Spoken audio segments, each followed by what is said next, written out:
जेतवन में भिक्षाटन कर रहे एक भिक्षु को एक तालाब दिखा जिसमें बहुत ही सुंदर कमल के फूल खिले हुए थे। ठंडी हवा बह रही थी। हवा जिस दिशा में बह रही थी उस दिशा में अपना मुंह करके कमल फूलों के सुगंध का आस्वाद भिक्षु लेने लग गया।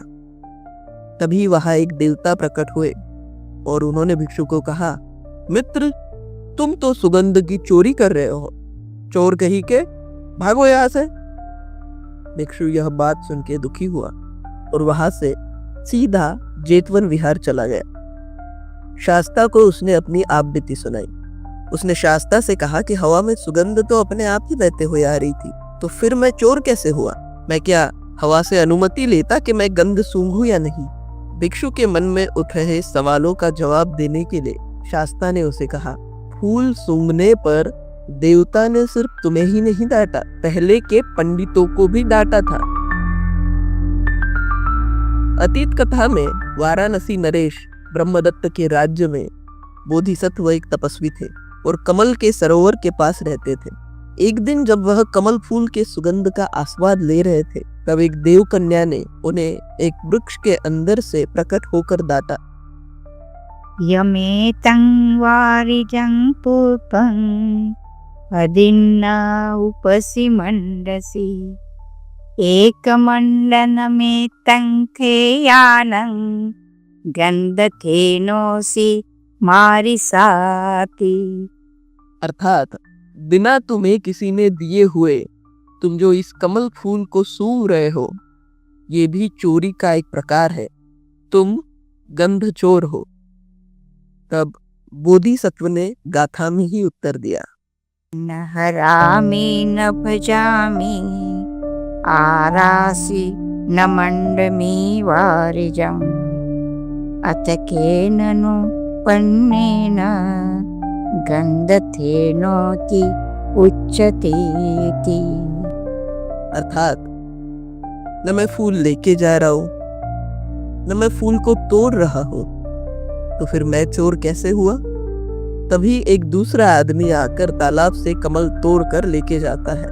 उसे वैसा करता देख बोधिसत्व उस देवकन्या को पूछते हैं कि वो देखो, आदमी तालाब में चोरी करके लेके जा रहे कमल फूल, आप उसे तो कुछ नहीं कह रही। इस सवाल का जवाब देवकन्या गाथा में देती है।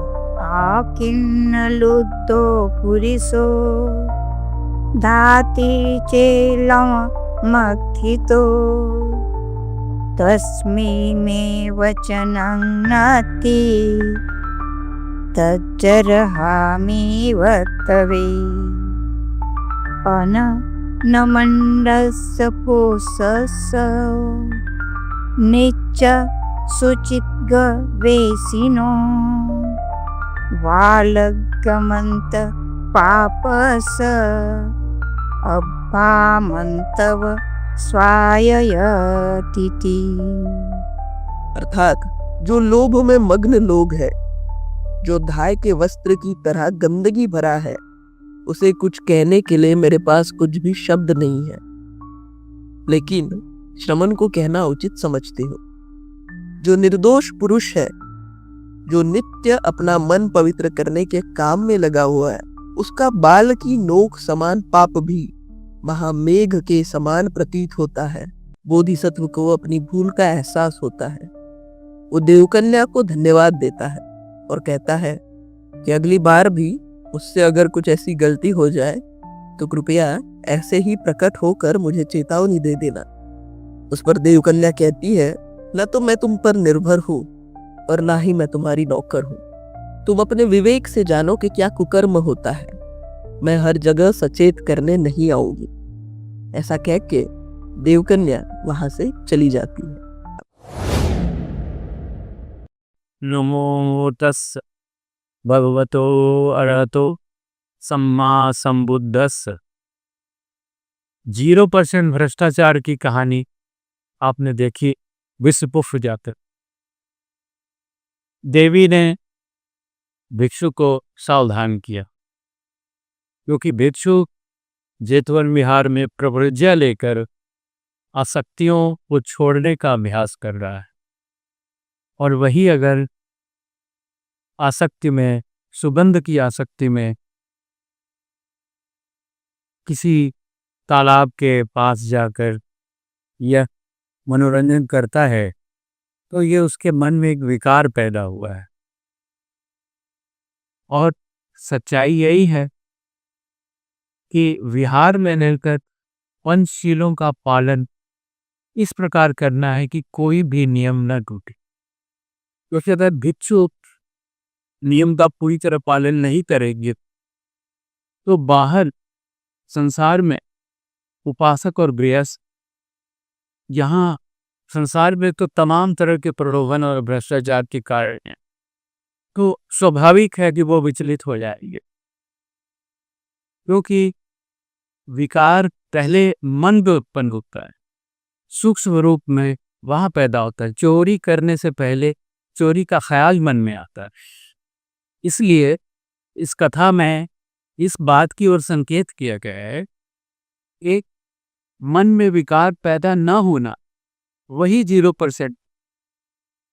और यह आवश्यक नहीं है कि हमेशा कोई निगरानी अफसर हो, विजिलेंस हो, ईडी हो, तभी उसका पालन किया जाए। ये तो इंसान के मन के अंदर विवेक, उसका विवेक और उसकी बुद्धि उसको मार्गदर्शन है, क्या गलत है, क्या सही है, क्या कुशल है, क्या अकुशल है।